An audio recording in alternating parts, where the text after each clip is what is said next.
So అలానే ఇక్కడ బేసిక్గా బెడ్ ఎప్పుడు మనం చేస్తే లిఫ్ట్ అప్ బెడ్ చేస్తాము, లేదా కింద లోయర్ స్టోరేజ్ చేసి ఇది మనం ఫోల్డింగ్ డోర్ లాంటిది ఇస్తాం.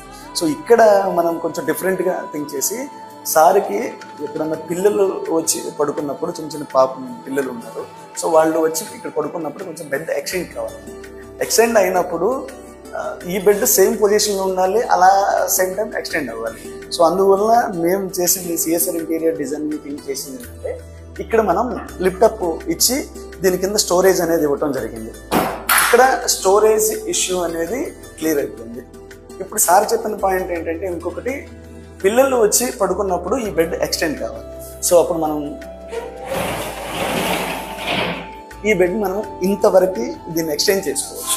సో ఎక్స్టెండ్ చేసుకుంటే ఆల్మోస్ట్ మనకి 8.5 feet బెడ్ మనకి ఇక్కడ రెడీ అయింది. సో ఇది ఈజీగా మళ్ళీ దీని లోపల కూడా మనం స్టోరేజ్ అనేది ప్రొవైడ్ చేయాలి. దీన్ని ఈజీగా మనం ఫిల్ చేసుకుంటే లోపలికి వెళ్ళిపోతుంది. Back side cushioning ఇచ్చేసాము.